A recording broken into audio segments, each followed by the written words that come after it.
Avec vous sur Sud Radio et avec mes invités en Zoom, si vous êtes sur Facebook ou sur Twitter. Oh là là, il y a du bruit. On est ensemble, donc pas Twitter, pardon, sur YouTube et sur Facebook. Ils sont là. Éric Veyrac, bonjour. Entrepreneur, fondateur du blog politique Le Courrier des Stratèges. Alors on essaye, peut-être que le son sera pas bon. On est en train d'ajuster tout ça. Alexis Poulain, journaliste, directeur de la publication du Monde Moderne. Bonjour Alexis. Bonjour, et Alexia Germont, présidente fondatrice du think tank France Audacieuse. Bonjour à vous. Sophie de Menton, chef d'entreprise, présidente du mouvement éthique. Bonjour Sophie. Bonjour à tous. Bonjour, je sais pas, il y a un petit écho, alors on va me dire si on peut continuer. En tout cas, on va parler évidemment de ce plan de déconfinement. Que peut-on attendre demain de ce que va dire le Premier ministre? Il doit s'exprimer demain. Il y aura un vote sur ce plan de déconfinement qui suivra à l'Assemblée nationale. Le gouvernement, encore une fois, a-t-il raison de se détacher de l'avis du Conseil scientifique? Et puis, aura-t-on suffisamment de masques le 11 mai? Et à quel prix doivent-ils être gratuits, ou en tout cas doit-on encadrer les prix de ces masques? On nous a annoncé un prix de 5 € alors qu'ils sont vendus à 60 centimes dans de très nombreux pays. On va parler de tous ces sujets avec vous, 0826 300 300. Et puis on va parler, évidemment, on va commencer notre petit tour de table sur ce qui a retenu votre attention aux uns et aux autres. Commençons peut-être avec vous, Alexia. Ah non, les garçons d'abord. Alors, un coup de cœur d'Éric Veyrac. Oui, alors Éric. moi je voulais faire envoyer un coup de cœur. Oui, vous m'entendez? Oui, Allô? on vous entend bien. Allez-y. Mon coup de cœur va aux 110 députés de La République En Marche, du groupe Tourisme, qui ont rendu un rapport au Premier ministre plaidant pour la réouverture des restaurants dès le 11 mai dans certains endroits de France. Alors, ils proposent un déconfinement progressif selon les régions, mais je pense que c'est un signal fort envoyé sur le fait qu'on a besoin de retrouver une vie normale maintenant et que on ne pourra pas éternellement vivre enfermé ou dans une distanciation sociale complète qui fait qu'on ne pourra même plus partager un café ou un bon petit plat au restaurant, ne serait-ce qu'en famille, bien entendu, en respectant des règles de prudence. Et je pense que cet appel à accélérer le retour à la vie normale rencontre la volonté de beaucoup de Français qui se disent qu'au fond, on va quand même très très loin dans un déconfinement pour tout un tas de raisons sur lesquelles on reviendra sans doute tout à l'heure. Oui, on va y revenir, mais il y a beaucoup d'inconnus encore. Moi, j'ai interrogé certains restaurateurs qui ne sont pas tout à fait d'accord, parce que s'il y a un rebond, s'il y a une deuxième vague, ils vont mourir purement et simplement, ceux qui vont s'en relever. C'est-à-dire que les stocks qui vont être faits pour relancer le restaurant, si on leur dit dans 15 jours, non, finalement, il faut reconfiner, c'est une catastrophe économique aussi. Donc, il y a aussi une sorte de prudence. Et puis, les gestes barrières, on ne sait pas ce que c'est dans un restaurant. Et pareil, ces restaurateurs me disaient, moi, si c'est pour mettre des plexiglas ou que mes serveurs, mes maîtres d'hôtel, quand on parle de restaurants un petit peu plus chics, et des visières et des gants et des trucs en plastique, c'est pas ça un restaurant non plus. Je sais pas qui est-ce que ça vous fait. Donc voilà, la théorie et la pratique, il y a un sujet qui est vrai, qui est quelles mesures on prend pour aider les entreprises à se relancer après le déconfinement. Parce qu'aujourd'hui, on a mis 50 milliards sur la table pour aider les salariés et on a mis très peu de choses pour aider les entreprises et les entrepreneurs à se relancer. Donc aujourd'hui, les termes de la solidarité sont très défavorables à la relance de l'activité économique. J'imagine que Sophie de Menton est d'accord avec ça? Oui, je suis absolument d'accord avec ça. C'est épouvantable, on a terrifié les gens. Et il y a un moment, là, j'avais une réunion téléphonique, des télétravail avec mon bureau. Ils veulent pas revenir. Et ils ont très bien travaillé. Ils nous disent, on a très bien travaillé. Je dis, oui, mais enfin, il faut reprendre la vie quand même.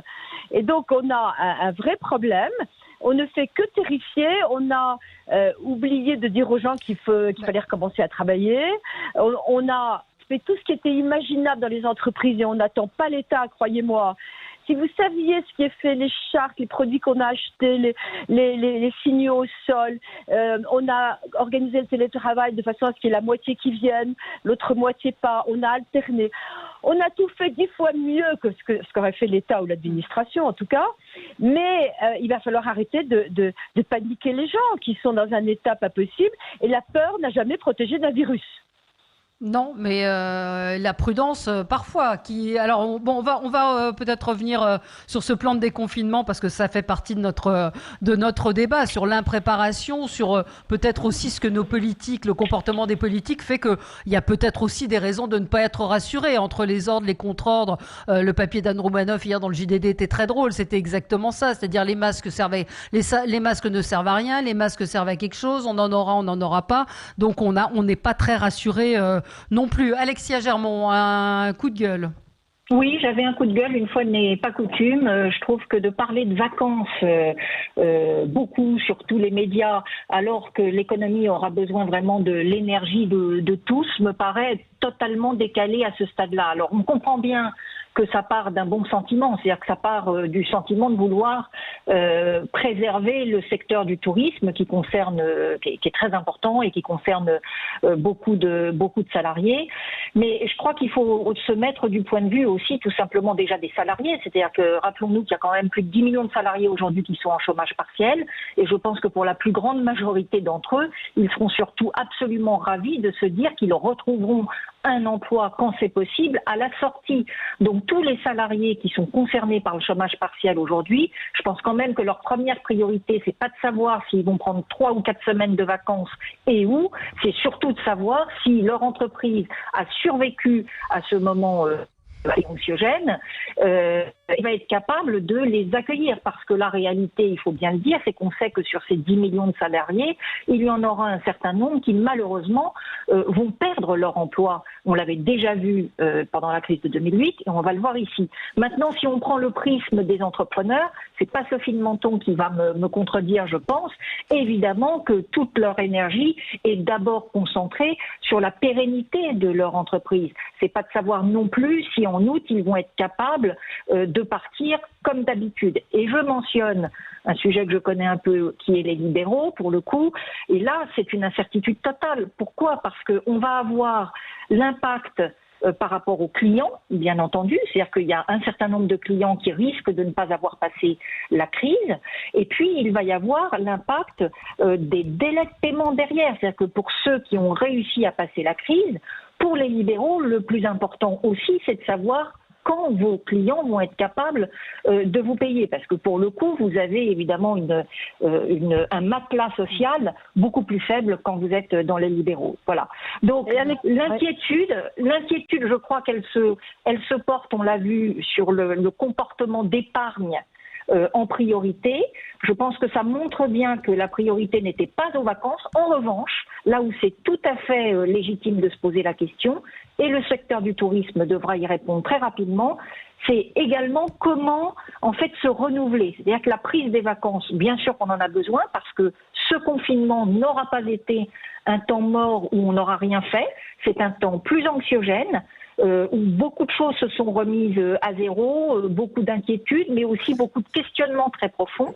Donc on a peut-être besoin d'un break, mais c'est pas un break de 4 semaines. Donc à l'industrie du tourisme aussi, de poser peut-être le débat des vacances différemment, en se renouvelant, en étant plus créatif. C'est pas que de savoir où on va partir, c'est de savoir comment nous allons partir. Est-ce qu'on est capable d'avoir des temps de repos plus fractionnés, parce que ça met moins en péril, pour le coup, l'activité des entreprises. Et croyez-moi, je crois qu'on a tous envie d'être sur le pont en sortant. Oui. Je suis tout à fait d'accord avec Alexia. Je voudrais rajouter une petite chose d'ailleurs quand même. Oui. C'est qu'il est vrai que le télétravail, et je le vis et mes collaborateurs le vivent, on est plus fatigué que lorsqu'on travaille dans sa boîte. Et c'est vrai aussi qu'il y a un épuisement et qu'il y a un moment, ça ajouté à l'anxiété, où c'est vrai que le besoin de vacances se fait sentir, mais il faut complètement réorganiser quand on le peut, effectivement, et c'est sur quoi on s'applique. Figurez-vous qu'on a des réunions où le sujet des chefs d'entreprise, c'est comment j'arrête l'angoisse de mes salariés qui sont dans un état, et donc ça joue considérablement. D'ailleurs, dans ces cas-là, ils profiteront mal de leurs vacances. Mais c'est très important. On est partagé partout entre le besoin de remettre le pays au travail, et puis c'est bon coup de gueule, je dis en 2 secondes, Valérie. Oui. Et puis l'hallucinant, c'est de voir les syndicats qui disent que les syndicats d'enseignants sont prêts à reprendre le travail, mais sans élèves. Moi, je trouve que c'est digne de l'Almanach Verneau, ça. Ils ont dit ça Je vraiment? pense qu'il faut les médecins sans clients et on peut continuer comme ça indéfiniment. Donc c'est compliqué. Ouais. Alors Alexis, peut-être que vous êtes le poil à gratter dans tout ce qu'on vient d'entendre. Non, mais évidemment que le problème, c'est celui de quelle reprise d'activité, à quel niveau. Il y a des professions qui n'ont pas arrêté. Je pense notamment à la police, qui n'a pas chômé pour mettre des amendes dans certains quartiers. Il y a eu plus d'amendes, notamment dans le 9-3, alors sans l'expliquer, hein, parce que oui, c'est difficile parfois de respecter le confinement dans certains quartiers.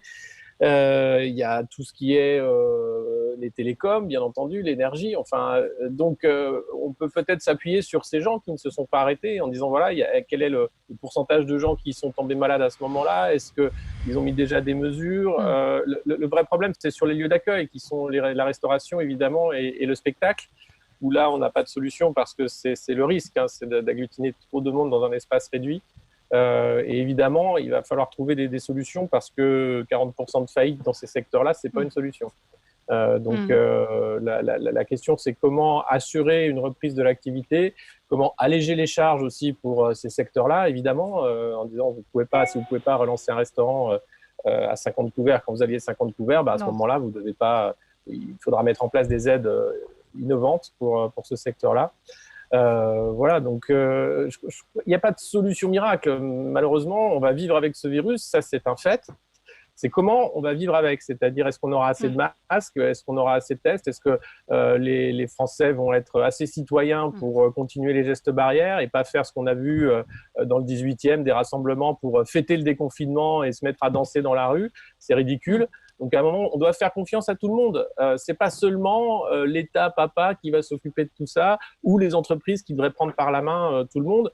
Je crois que c'est une responsabilité personnelle de chacun, sans rentrer dans la délation, le contrôle de tous contre tous. C'est juste comprenez que le monde a changé, que ce virus, on va vivre avec, qu'il y en aura sans doute d'autres, que voilà. Et à partir de là, on ne va pas s'arrêter à chaque fois. On ne peut pas s'arrêter à chaque fois. On n'en a pas les moyens. Et les rêves du monde d'après, s'ils doivent exister, alors ils sont dans de nouvelles pratiques personnelles sur la consommation responsable, sur l'achat, sur comment voyager aussi, peut-être moins. On critiquait le tourisme de masse en disant que c'était un vrai problème écologique. Ben voilà, on y est. Donc cette façon-là de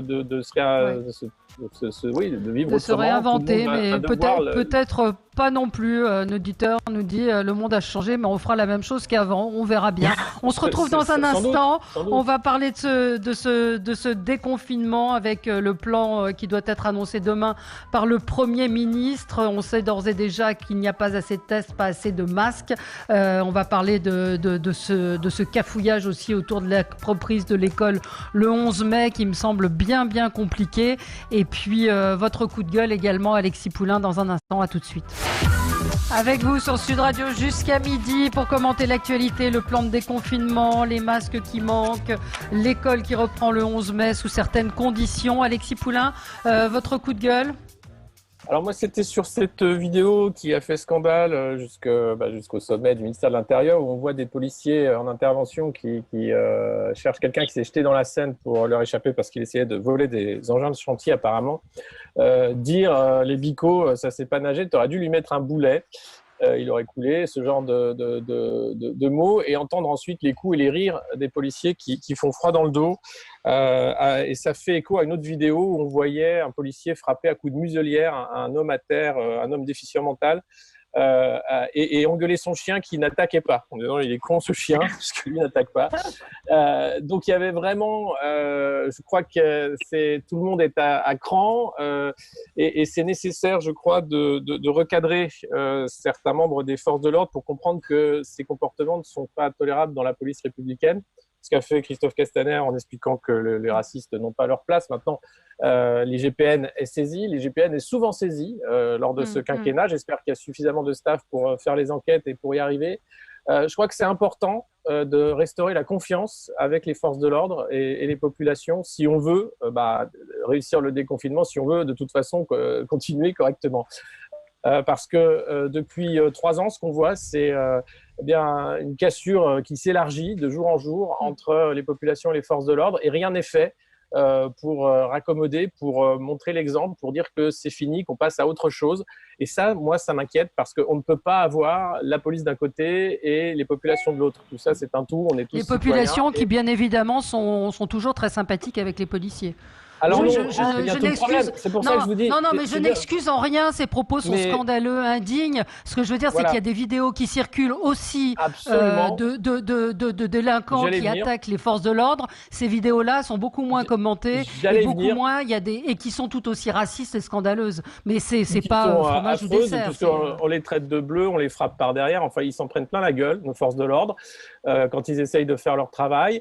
Et encore une fois, c'est bien pour ça que c'est important de montrer ceux qui font correctement leur travail et qui sont la grande majorité, heureusement, de cette institution républicaine qu'est la police nationale, et de ne pas laisser passer justement le petit pourcentage qui donne cette image calamiteuse. Oui, parce que c'est vrai que tous les soirs dans les quartiers, les émeutes, c'est pas tolérable, c'est pas normal d'avoir ces feux d'artifice, ces tirs à coups de mortier d'artifice sur les pompiers, les policiers. On a toléré ça depuis des années. On continue de faire comme si c'était normal. Je vois pas où c'est normal. Je vois pas dans quel autre pays du monde on a cette situation-là. C'est quand même, moi, je trouve extrêmement inquiétant de voir que ça ne s'arrange pas. Et confinement oblige, ça ne fait qu'en plus confiner davantage les rancœurs et d'avoir ça, ce sort d'affrontement permanent, est très malsain. Il y a un problème à l'esprit de management, si je puis dire, parce que, d'abord, évidemment que je suis d'accord avec vous, évidemment, je veux dire, c'est intolérable, etc. Mais on montre ça du doigt, on en parle à la radio, etc. Les forces de l'ordre, que ce soit gendarmerie ou police, il y a un moment où ce sont des hommes comme les autres, c'est une population comme les autres, qui a peur des virus comme les autres, qui a des enfants, qui en prend plein la gueule, comme vous l'avez dit, etc. Donc je pense que c'est presque. Alors, en tant que chef d'entreprise, je crois qu'il faut aussi, là, un peu accuser la hiérarchie. Qu'est-ce qu'on dit? Qu'est-ce qu'on leur donne comme consigne? Et d'ailleurs, ça va sur des trucs aussi bêtes que les contrôles. J'étais moi-même contrôlée, je suis à la montagne avec une voiture et 2 policiers au milieu de nulle part où j'ai rencontré un lapin et 2 marmottes en 8 jours. Donc, il y a des endroits où c'est inutile, où le contrôle n'a pas de sens. Ils étaient embêtés, j'étais avec mon chien. Vous êtes à plus d'1 kilomètre. Je dis oui, je suis à plus d'1 kilomètre, je suis à 3 kilomètres de chez moi. Ils ont dit ah ben oui, puis ils sont repartis. Donc ça n'a pas de sens aussi, les consignes qui leur sont données. Et je crois que il y a effectivement toute une formation à reprendre pour les banlieues, peut-être un soutien beaucoup plus important partout où ils sont. Et là, on peut pas continuer à montrer du doigt un mec qui est lamentable parce qu'il engueule son chien, et c'est lamentable. Je crois qu'il faut reprendre aussi ça. Et puis, il faut les soutenir beaucoup plus dans les quartiers difficiles, parce que ces quartiers difficiles, je veux dire, c'est impénétrable, insupportable, on répète la même chose indéfiniment. Et on peut se plaindre aussi, vous l'avez fait tout à l'heure, qu'on donne plus de PV, c'est plus difficile de rester confiné, sauf qu'ils ne restent pas du tout confinés et que c'est, voilà, on le dit poliment, mais c'est insupportable. Ouais. On voit oui, Alexis Agermont. Oui, souvenons-nous quand même que quand le plan Borloo, quand Jean-Louis Borloo a essayé de donner un coup de main au gouvernement en lui proposant un plan, le plan a été très vite mis de côté. Donc c'est là où c'est tout à fait juste. Il y a un problème de gouvernance et on sait très bien que dans la courbe d'apprentissage du ministre Christophe Castaner a été difficile. On va formuler les choses de cette façon-là pour rester assez neutre. Mais on voit bien là qu'avec le confinement, moi je me demande quand même si le travail de pédagogie qui a été fait par les policiers quand on sortait au début, si tout ça finalement on ne va pas capitaliser là-dessus aussi parce qu'on les a vus dans un autre rôle que le rôle aussi tous les samedis de barrière face aux gilets jaunes. Donc évidemment c'est totalement insupportable de voir des vidéos tournées. Évidemment ça masque aussi le quotidien extrêmement difficile des forces de l'ordre qui ont besoin d'un soutien et de leur hiérarchie et surtout de la population parce qu'ils sont vraiment les premiers et ce sont des remparts pour nous. Et je pense que cette période de confinement aura été peut-être un moyen de les revoir d'une façon différente, d'apprécier en fait une grille de lecture un peu différente de leur travail qui a été aussi bien sûr dans la sanction mais aussi dans la souplesse de l'explication au début du confinement. Et je pense que peut-être qu'on en tirera quelque chose. Ils n'ont pas de masque. qu'ils ne respectent pas les distances. Et je ne vous accuse pas, hein, ils ne respectent pas les distances. Faut parler dans le téléphone, Sophie, on ne vous entend pas. Pardon. Ils se penchent sur la vitre de la voiture à une distance, à 70 cm de vous. Ils n'ont pas de masque et ils prennent votre papier complètement crade. Moi, j'ai du papier journal que je découpe soigneusement parce que je vais au kiosque acheter mon journal. Et ils l'approchent pour regarder, ils vous le rendent. Et à chaque fois, je dis, est-ce que vous pourriez, s'il vous plaît, respecter les gestes barrage, me regardent suffoqués. Et ça, c'est pas de leur faute, mais c'est aussi un vrai problème. Pour eux. Éric Verhaeghe, un commentaire sur ce que disait Alexis Poulain. J'ai pas vu les vidéos incriminées. Je pense que je me méfie de ce genre de vidéos parce que j'ai notamment cru comprendre que celle où on voit une personne un peu déficiente mentalement se faire frapper. Et qui s'était échappée d'un asile. Visiblement, il y avait eu une scène de violence avant qui n'avait pas été filmée. Donc, je trouve que tirer des propos ou des images de leur contexte est toujours compliqué.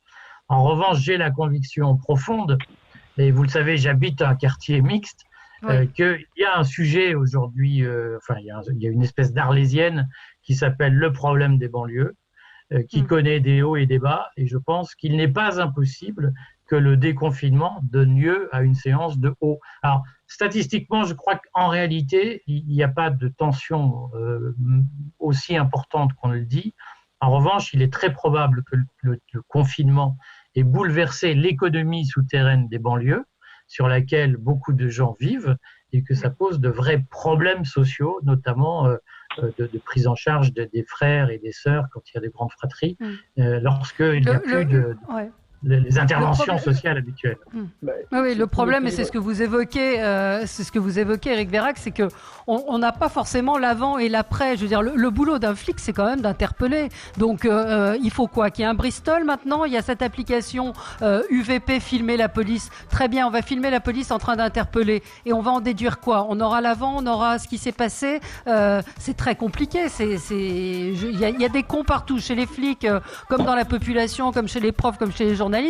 Mais filmer la police, filmer une interpellation, commenter une interpellation, et je ne parle pas de ce dont vous parliez, Alexis Poulain, mais un flic, c'est là pour interpeller quand il y a une infraction qui est commise. Donc dire il a frappé le mec par terre, qu'est-ce qui s'est passé? Oui, on frappe pas un type par terre, sauf que on fait quoi? Non, mais c'est un policier, c'est pas un couturier, c'est pas un photographe. Il est sur toutes les couches de la société, c'est qu'on a perdu le respect à l'autorité en général, c'est-à-dire que le respect qu'on devait aux professeurs, aux policiers, on s'en fout, on les traite comme de la merde, excusez-moi du terme. Donc évidemment qu'il n'y a plus de respect ni d'un côté ni de l'autre, et c'est ça qu'il va falloir à un moment trouver, changer. Enfin, on peut pas être dans une société du non-respect permanent, de la défiance permanente et du clash permanent comme on voit. Allez, on marque une pause et on se retrouve. On se retrouve dans un instant, à tout de suite. Avec vous jusqu'à midi, plan de déconfinement, que peut-on en attendre? Le déconfinement a-t-il déjà commencé? 0826 300 300, on en parle. On a un auditeur déjà en ligne avec nous, Marcel. Bonjour. Oui, bonjour. Voilà, je voudrais rapidement soulever 2 points. Le premier, bien que je les aime bien, concerne quand même un petit peu les journalistes, parce que depuis que le président de la République s'est exprimé, on voit partout en bandeau sur les chaînes d'infos ou on entend dans les radios le mot déconfinement qu'on a mis dans la tête des gens. Or, si je me souviens bien, le président de la République avait parlé d'une sortie progressive du confinement. Ça, c'est la première chose. En plus, il a fait, je pense, quant au président de la République, je pense qu'il a fait une faute politique en annonçant une sortie progressive du confinement le 11 mai, alors qu'il n'avait pas réfléchi avec son Premier ministre à la stratégie qu'il allait élaborer pour en sortir. La preuve en est qu'ils se précipitent finalement pour annoncer des mesures en avançant le discours l'intervention du Premier ministre à l'Assemblée nationale à demain. Oui, je pense qu'il y a là, je pense qu'ils sont dans une situation de panique parce qu'ils ne savent pas comment ils vont faire. Compte tenu du fait qu'ils ont mis dans la tête des gens le déconfinement, la preuve, c'est qu'on ne sait pas comment ça va se passer le 11 ou le 12, on parle déjà des vacances. Ouais. Oui, je trouve que c'est un petit peu inquiétant. C'est-à-dire que oui, la date a été lancée. Sophie oui, juste un point pour dire que ce qui est insupportable, c'est que, et monsieur, vous avez raison, on ne sait pas comment ça va se passer, mais ce qui est insupportable aussi, c'est qu'on attend tout de l'État. Je me garantis que dans les entreprises, on n'en a presque rien à faire de ce que va dire le Premier ministre demain. Et c'est pas une critique du tout.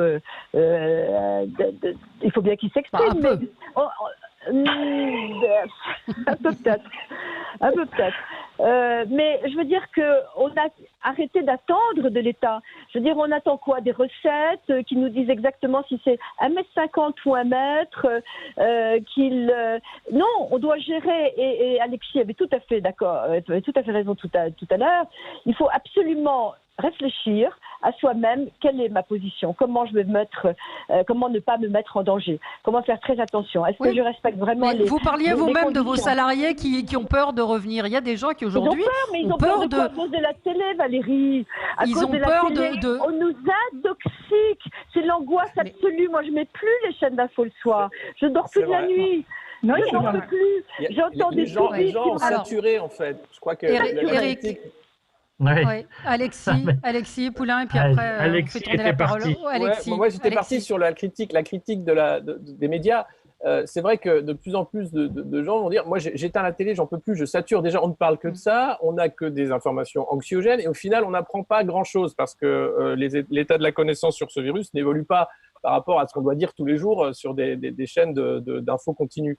Donc, il y a effectivement une vraie responsabilité. Et puis après, c'est ce que je disais. Enfin, quels sont les chiffres? À un moment, ce virus, oui, on va devoir sortir et vivre avec. Et on ne peut pas faire autrement. On ne va pas demander aux gens de se confiner comme ça a été demandé par l'exécutif européen, les plus de 65 ans qui resteraient chez eux jusqu'à la fin de l'année. Mais enfin, on ne vit pas comme ça. Personne ne vit confiné. C'est pas normal, c'est pas naturel, et c'est même pire pour les défenses immunitaires en réalité, parce que le corps s'habitue à avoir moins d'activité, moins de soleil, moins de tout, et là finalement c'est pas une bonne idée. Donc on se rend compte que l'activité doit reprendre, mais elle doit reprendre dans des conditions qui assurent la sécurité de tous.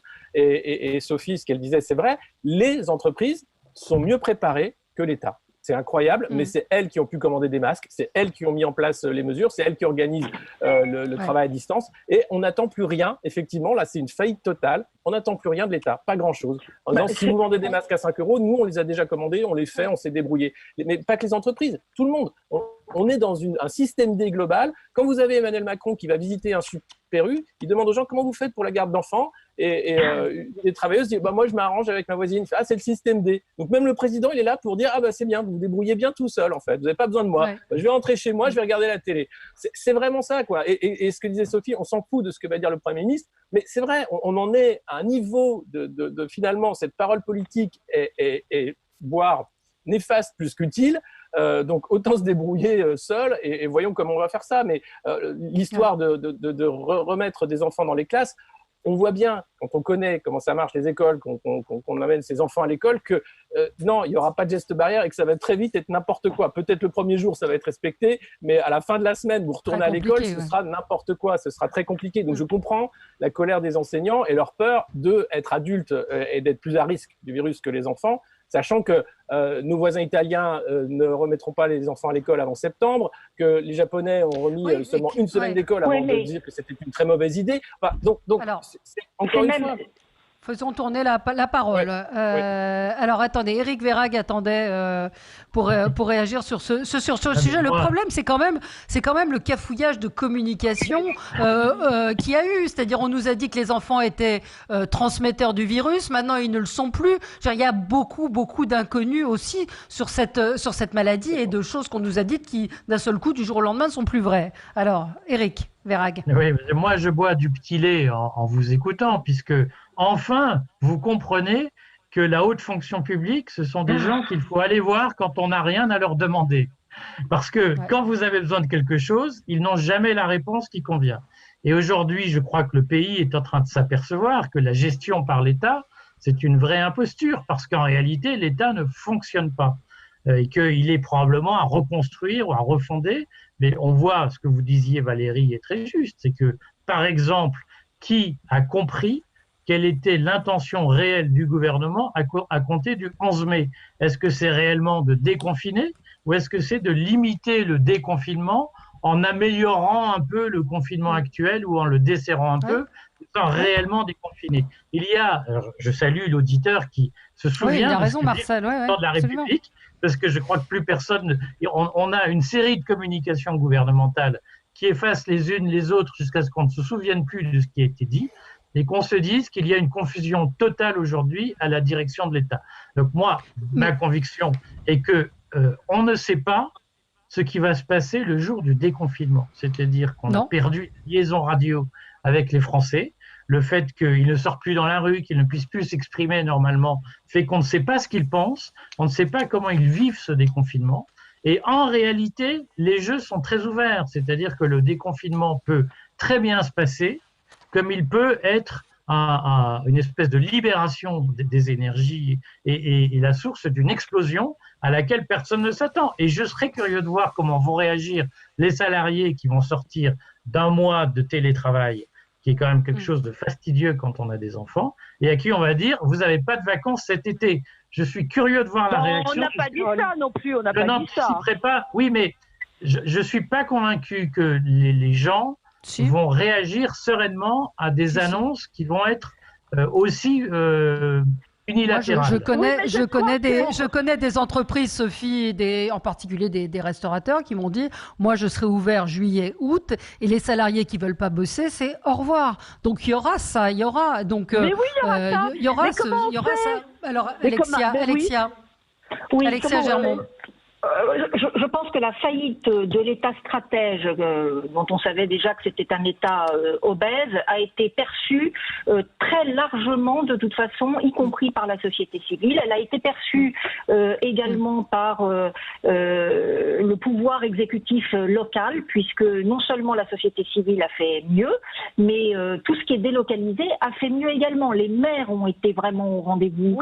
Et les citoyens se sont beaucoup retournés et appuyés vers leur maire, sur leur maire. Pareil pour les régions. Quand on voit dans l'Île-de-France le mal qu'on s'est donné à la région Île-de-France pour essayer de trouver des masques, là pour le coup, ça a été beaucoup plus efficace que du côté de l'État.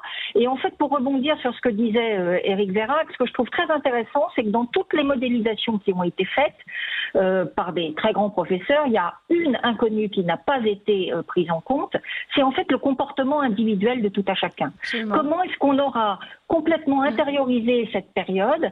Comment allons-nous ressortir? Est-ce que nous allons ressortir en étant très précautionneux et finalement en consommant également étape par étape? Ou est-ce que ça va être une libération totale? Pour ma part, je ne le pense pas, mais je peux totalement me tromper. C'est purement de l'intuitif ce que je partage avec vous. Donc on est vraiment, pour rebondir sur ce que nous propose et sur peut-être l'inconnu, en tout cas la perception très vague que l'on a de la position du gouvernement post-11 mai. L'erreur a été de parler de déconfinement, c'est clair. On passe plutôt d'un confinement collectif qu'on pourrait qualifier de confinement individuel. Et ce qu'il y a de très bien, je trouve, c'est qu'on remet au centre du jeu la responsabilité individuelle des citoyens. Oui, Marcel, oui, juste ajouter un peu, parce qu'il y a une vraie question qui se pose par rapport à ce que disait Alexia juste avant sur l'État obèse, sur la réelle découverte d'une administration qui ne fonctionne pas, qui est incapable de s'adapter. Et je suis désespérée de le dire, de voir à quel point je suis moi-même, qui était plus pro-gouvernementale, outrée par certains moments. Mais la question qui se pose, c'est Luc Ferry, avec lequel j'en parlais, qui me disait « mais tu as totalement tort, les administrations sont formidables, elles répondent parfaitement aux ordres qu'on leur donne, c'est parce que les ordres sont mauvais. » Et donc, lui prétendait que c'était tout simplement parce que tout ça était mal dit, etc. Mais je vous donne un exemple. Il y a un entrepreneur, on attend un avion, il est arrivé, un avion de masque, et il est à Roissy. Ça fait 4 jours. Il y a les formalités de douane où personne n'a accepté d'accélérer. Donc, oui. Il n'y a pas moyen d'arrêter ce process. J'ai, pour tout dire, envoyé un mail, ça dépend de M. Darmanin, j'ai découvert de qui dépendaient ça, les douanes, etc. Là-dessus, on m'a renvoyé en me disant il y a une cellule d'urgence, ce qui fait que le gouvernement lui-même est obligé de mettre une cellule d'urgence sur une administration qu'il contrôle. J'ai pas encore, je vais lui donner, on verra s'il appelle la cellule d'urgence, mais on multiplie les cellules pour couper court à tout ça. Je crois que après ce qui nous est arrivé, c'est pas la réforme de l'État. C'était une remise à plat totale de l'administration, avec la chaîne hiérarchique, mais vraiment divisée par 5, avec changement complet. Bon, on verra ça. Mais c'est vrai que vous avez, on en a parlé, vous avez des exemples qui sont absolument scandaleux de désorganisation. Quand on sait que vous avez des entreprises qui sont prêtes à faire venir des tests, des masques, que vous n'arrivez pas à obtenir d'homologation. Enfin bon, on aura l'occasion, je pense, d'y revenir. Je crois que Marcel voulait redire un mot. Marcel, notre auditeur qui est avec nous. Oui, je vous remercie. Oui, parce que finalement, je n'ai pas eu, moi, de réponse à mes questions.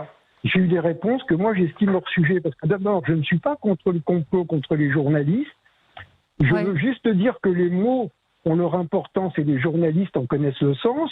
Donc, quand on parle de déconfinement, alors que le président de la République n'en a pas parlé, ça a quand même des conséquences. C'est la première chose. C'est lui qui a prononcé le mot. C'est lui qui a prononcé le mot de déconfinement. Non, il n'a pas dit le mot déconfinement dans son allocution. Il a parlé d'une levée progressive du confinement. Si vous pouvez le relire. Hein. La deuxième chose que je voulais dire par rapport à la réponse de Mme Philippe, effectivement, c'est Édouard Philippe qui a parlé de déconfinement. Voilà, mais pas le président de la République. Mais par rapport à levée progressive. Oui, mais au progressive. Je voulais dire par rapport à l'intervention de Mme de Menton. On était en confinement. Oui, mais par rapport à Mme de Menton qui dit qu'elle s'en fiche de l'intervention du Premier ministre, je voulais juste vous dire, Madame, que c'est quand même l'État qui nous a mis dans cette situation. Il doit en partie nous donner des instructions pour nous en sortir, quitte à laisser après l'initiative aux entreprises. C'est vrai, vous avez raison. Vous avez entièrement raison. Vous avez entièrement raison. Merci. On a Frédéric Dugard qui est en ligne avec nous. Bonjour Frédéric. Oui, bonjour à toutes et à tous. Et merci de donner la parole. Donc oui, là c'est à ne plus rien comprendre, je vous assure. Hein. Moi, citoyen lambda, comme des millions de Français, on a des paroles politiques qui sont mensongères, hein, qui sont... on ne sait pas le déconfinement, mais on ne sait pas, comme dit Marcel, le président dit une chose, mais le Premier ministre le lendemain dit une autre. Donc nous, on ne sait pas. Et Marcel a eu une parole très juste tout à l'heure, hein, c'est que il aimerait savoir comment va se passer le déconfinement. Mais moi, je vous garantis un truc, c'est qu'avec les décrets qu'ils ont posés pour les 60 heures par semaine, tout ça, là, on va voir tout ça se mettre en marche après le déconfinement. Et nous, on va le voir à l'impact. Et je pense que le déconfinement risque d'être une libération, en fait, de cette colère qui est en train d'animer le peuple français au travers des mensonges et de toute cette cacophonie de gestion à la journée, on va dire, parce que c'est à chaque jour, en fait, son lot. Mais bon, ils nous apprennent rien d'important. Ils nous disent il y a tant de morts, il y a tant de soignés, voilà, c'est ça, il n'y a pas plus, quoi. Et là, donc Alors attendez, laissez-le terminer. Oui, Frédéric, allez-y au bout. Donc là, moi je me pose la question, je me pose la question, je m'interroge je me pose la question sur la colère du Français, comment elle va sortir, parce que je pense que ça va faire mal, honnêtement. Hein. Et ils le savent d'ailleurs. Les gens vont être Pardon ? Alors, vous pensez-vous que les gens vont être en colère ? Ah ben on est tous en colère, on a peur. Oui, bien sûr. Il y a des gens qui ont peur, qui ont très peur. Moi, je travaille depuis le confinement, j'ai pas arrêté. Je suis dans le bâtiment avec mes collègues. On a chopé tous la gastro, mais on n'a pas chopé le coronavirus. Mais je veux dire, on est là au taf, mais on n'en peut plus. On n'en peut plus. Là aujourd'hui, vous avez continué à travailler ? Oui, on continue à travailler. On n'a pas arrêté. Bon, il y en a certains qui sont arrêtés parce qu'ils étaient porteurs. Ils étaient avec des épouses qui étaient en fait malades, donc ils évitaient de rentrer en contact, donc ils sont mis au chômage partiel. Là, nous, on n'a pas arrêté. Bon, on a eu quelques soucis. Vous travaillez dans quel secteur ? Dans le bâtiment. Le bâtiment, oui. Donc du coup, nous on est en colère parce que nos épouses et nous-mêmes, on a eu le temps en fait, parce qu'on a eu une semaine de chômage partiel, on a eu le temps d'aller sur les réseaux sociaux, d'écouter les médias, de faire en fait des regroupements d'informations et tous les gens qui travaillent avec moi, on est en colère. Alors Sophie, vous vouliez lui répondre. Frédéric, d'abord, en colère, on l'est tous pour des raisons différentes. D'abord, je vous félicite, vous avez bossé. et c'est vraiment bien. Oui, mais bon. Vous n'avez rien, vous n'avez, je touche du bois, Non, mais dans quel, pas attrapé. mais parce que parfois ils n'ont pas le choix non plus, Sophie. Oui, voilà. Ils n'ont pas le choix. On n'a jamais Pardon, le choix de excuse-moi. bosser. Il y a 98% des gens, d'abord, qui vont aller très bien. On va quand même le répéter. Bah, si, il y a des gens qui ont repéré un droit de retrait oui, et qui oui, ne sont pas allés bosser. Mais Donc, pour répondre à c'est pas à vous que je vais Frédéric, apprendre que. Non, mais on va pas rester confinés et tous confinés. Et la France serait morte si on avait. Moi, je les ai vus ici sur les toits. Ils continuent à bosser. En passant, je disais faites attention, hein, etc. Bon, oui, les boulangers sont ouverts, etc. Ils ont apporté la vie. Merci, c'est bien. C'est vrai que ça peut être révoltant, mais c'est aussi normal. Et ce que je veux dire, alors par contre, pour votre colère, ce que je comprends très bien, moi aussi je suis en colère, mais je pense que c'est pas le moment de l'exprimer. Je pense que les gens, voilà, on verra après. Mais là, je crois qu'il faut reprendre sérieusement, faire attention à soi-même, faire attention aux siens, faire attention à sa boîte, faire attention à ce que tout marche. Et c'est vraiment pas le moment d'exprimer des colères. Et j'ai plutôt l'impression que on a quand même bien expliqué aux gens que c'était difficile. Et je vois pas, Frédéric, alors à part peut-être dans certains endroits où voilà, où il va y avoir des explosions sociales, mais je pense que les Français sont responsables et qu'ils vont pas exprimer une colère. Par contre, que ça va se payer sérieusement ensuite dans les élections. Allez, on marque une pause et on se retrouve dans un instant avec vous, 0826 300 300, à tout de suite. Avec vous sur Sud Radio jusqu'à midi et nous parlons donc de ce plan de déconfinement qui doit être annoncé demain, des masques également, est-ce qu'on en aura assez? Éric Vérac, vous vouliez peut-être réagir à ce que disait Frédéric juste avant? Oui, enfin, moi je pense que il n'y est pas impossible qu'un certain nombre de salariés, ça a déjà commencé puisqu'il y a des contentieux aujourd'hui qui ont été lancés contre des employeurs pour faute inexcusable.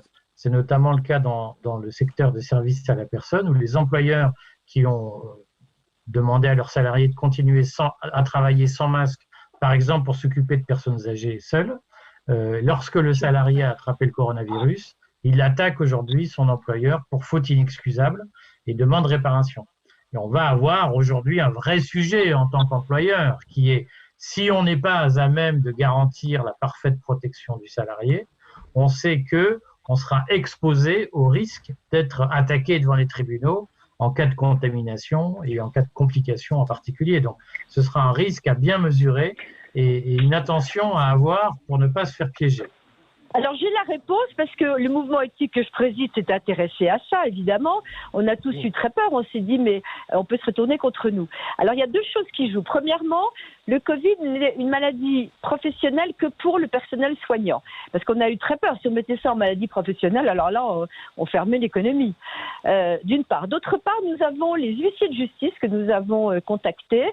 Et dans les chartes que les entreprises ont donné aux salariés le premier jour, ce qui est affiché dans l'entreprise quand on arrive, on a même fait venir des huissiers pour constater que tout ce qu'on avait annoncé comme protection était bien en place. Et on fait attention à ça juridiquement. Alors, on fait très attention partout. Il y aura des endroits où c'est pas évident, où le petit commerçant, etc.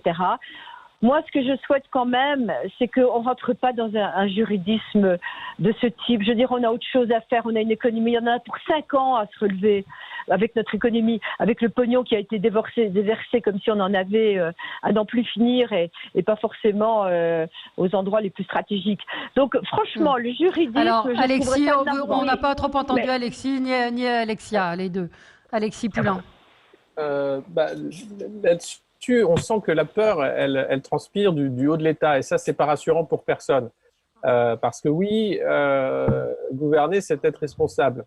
Et on voit bien que les Français vont demander des comptes parce qu'il y a eu un mensonge sur les masques, il y a eu des mensonges sur les tests, il y a eu trop de mensonges au début parce qu'il fallait gérer la pénurie sans dire en fait que l'État n'était pas préparé, que les services n'étaient pas préparés. Ça aurait été simple de dire désolé, on a du retard à l'allumage, on va se débrouiller. Non, la voie choisie par l'exécutif a été le mensonge et ça, ils s'en remettront pas, je pense. Et la peur, elle est bien présente. Il y a plusieurs sites de plaintes, Stop Covid, des plaintes effectivement qui vont y aller. Pour les entreprises, je dirais que c'est différent parce que les entreprises ont très tôt se sont organisées. Il y a le télétravail, il y a eu d'autres mesures. Et puis je pense que les employés sont conscients aussi qu'ils ont besoin de leur outil de travail. Et l'entreprise, c'est un outil de travail, donc ils vont pas la plomber. Pour l'État, c'est autre chose. C'est eux qui nous ont mis dans le confinement à une date aléatoire après le premier tour des municipales. Enfin, c'est une gestion chaotique, improvisée, incompréhensible pour beaucoup, qui fait que oui, les gens sont en colère parce qu'ils ne comprennent pas pourquoi on leur demande tout ça. Et que derrière, en plus, la parole politique a choisi le mensonge comme mode de communication. C'est jamais très bon dans une crise majeure. Il faut plutôt être honnête. Ils ont compris qu'il fallait être honnête, mais trop tard. Moi, j'aimerais revenir sur deux choses qui me paraissent importantes. La première, c'est cette ambivalence que la société civile a, à la fois à trouver que comme la réponse politique n'est pas bonne, de toute façon on ne l'attend pas, mais en même temps, si c'était vraiment ça, il n'y aurait pas ces taux d'audience à chaque fois que ou le président de la République ou le Premier ministre fait une communication. Donc je crois qu'il y a quand même besoin d'un cadre, parce qu'après tout, ils sont là pour ça, où on attend de la transparence, de la structuration, du pragmatisme, de la pédagogie, de la que vous avez eu ou pas? Que vous avez eu le sentiment d'avoir eu? Je veux dire, moi, quand on me dit en début de crise que c'est l'avis du conseil scientifique qui prime, etc., et qu'en fin de crime, voilà, joli lapsus, en fin de crise, on vous dit l'avis du conseil scientifique, on s'en tamponne pour être un peu trivial.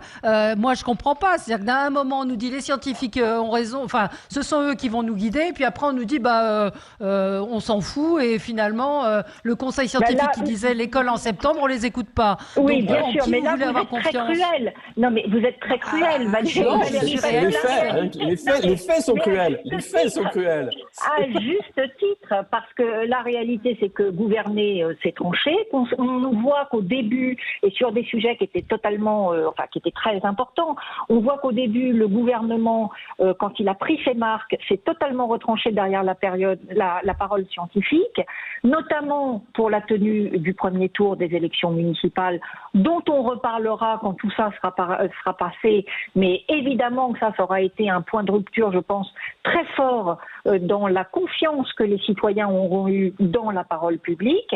Et puis on voit aujourd'hui que sur des sujets qui sont éminemment d'importance, parce que c'est le quotidien des parents, le quotidien de la population française sur l'école, où là, on a un avis pour le coup extrêmement tranché quand même du Conseil scientifique sur le fait que c'était mieux, comme le fait l'Italie, de revenir qu'en septembre. En fait, dans leur avis assez long, l'avis de 11 pages qu'ils ont sorti là ce week-end, on voit bien que c'est un pis-aller, c'est-à-dire qu'ils sont mis devant le fait accompli avec une décision politique et qu'ils essayent de cadrer au maximum pour donner une sorte de mode d'emploi, pour faire un test de reprise en disant à chaque page que si ça ne se passe pas bien, il faudra revenir en arrière.